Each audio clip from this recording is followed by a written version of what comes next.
I love real estate. It might sound corny, but it's true. I want to talk with you about why I'm such a fan of home ownership and why I'm so proud that my profession is helping other people with their own real estate. Home ownership has always been central to the American dream. I know it's harder and harder to get ahead these days, and I'm not saying that it isn't. But home ownership remains one of the most attainable ways for you to build wealth. Let's take a look at a simple comparison. The numbers that I'm about to show you, full disclaimer here, they're just examples. The numbers are going to vary based on your personal situation and the area in which you're buying. But I think the concept remains the same in that you can build wealth through home ownership for no more than the monthly payment that you might be making toward a landlord. So this is just an example, but let's say the purchase price of a home is $250,000. In the area where I work, you can get a home for $250,000 using the typical rates that are available right now for a 30-year loan with tax and interest. That's going to be around $1,800 a month. Again, this is just an example. The numbers are going to differ based on your specific circumstances. But for example purposes, after 30 years, this is a fixed rate loan. After 30 years, you would have paid $648,000. Let's say if that $250,000 home appreciates at about 2% annually, which I think is conservative, then in about 30 years, it could be worth about $500,000. So your cost to live there, you paid $648,000, your asset is worth $500,000. Your cost to live there for 30 years is about $148,000. Sound like a lot? Sound like a little? Let's compare that with renting. So your rental payment, about $1,800 a month. And I did check in areas where you can get a small home for $250,000. There are apartments at the market rate that are about $1,800 a month. So this is a reasonable comparison. After 30 years, assuming the rent doesn't go up at all, you would have paid that same $648,000, but at the end of 30 years, you have zero asset. So your cost to live there for 30 years is $648,000. That is $500,000 more that you would be paying to rent versus owning. Again, just an example. But let's assume that that rent goes up at about 2% annually. It might be more, it might be less. Then after 30 years, you would have paid $900,000 and you would still have an asset worth nothing.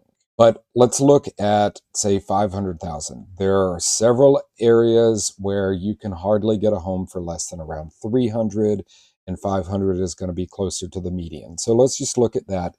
It plays out about the same. Your payment is going to be higher, so the total amount you pay is going to be higher. This is almost 1.2 million, assuming about a 2% annual appreciation. That's 905. So your cost to live there for 30 years is about 283. Compare that with renting, also assuming that your rent is going to rise at about 2% a year, then you're looking at about 1.6, over 1.3 million more that it would cost versus owning a home.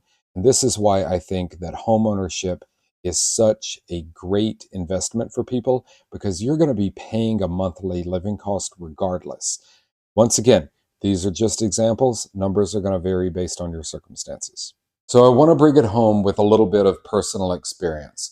My partner and I bought our first home 25 years ago, and even with some hiccups along the way, it has been the wisest financial move that we ever made. Making the leap from renting to owning was hard. It was really difficult to come up with the down payment.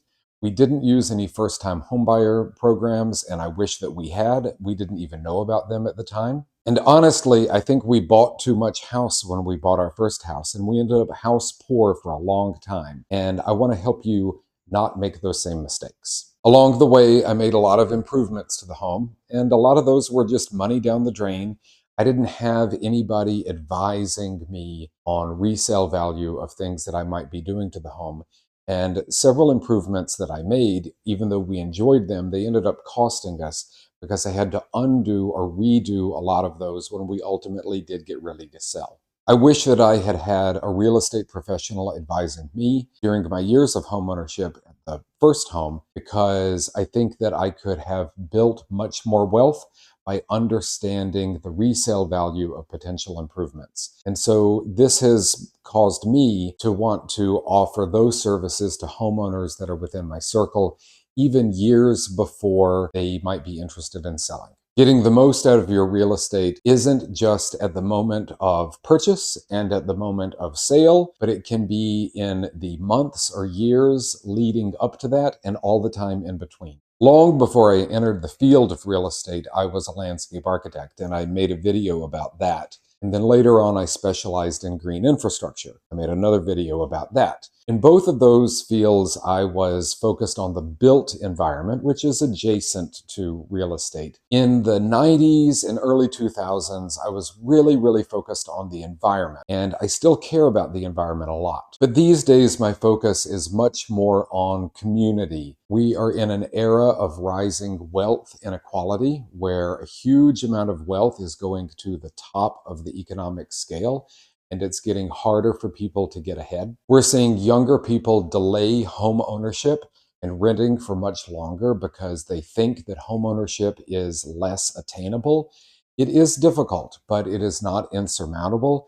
And that's why I'm passionate about helping people and guiding them through that. I offer a first-time homebuyers webinar. The link for that is in the description. We've seen a huge increase in property values, which can be great if you already own because you have a lot more equity. But if you're trying to buy, particularly if you're trying to buy your first home, it does make things more difficult. And more recently, we've seen the rise of AI, which is creating a little bit of havoc within the economy and causing a lot of uncertainty about jobs. I still believe in the American dream. I have chosen my profession of real estate as a way to help as many people as possible achieve it through homeownership. So how exactly do realtors help? Well, there's a lot of people who think that realtors don't do much of anything at all, that we just collect big fat commission checks.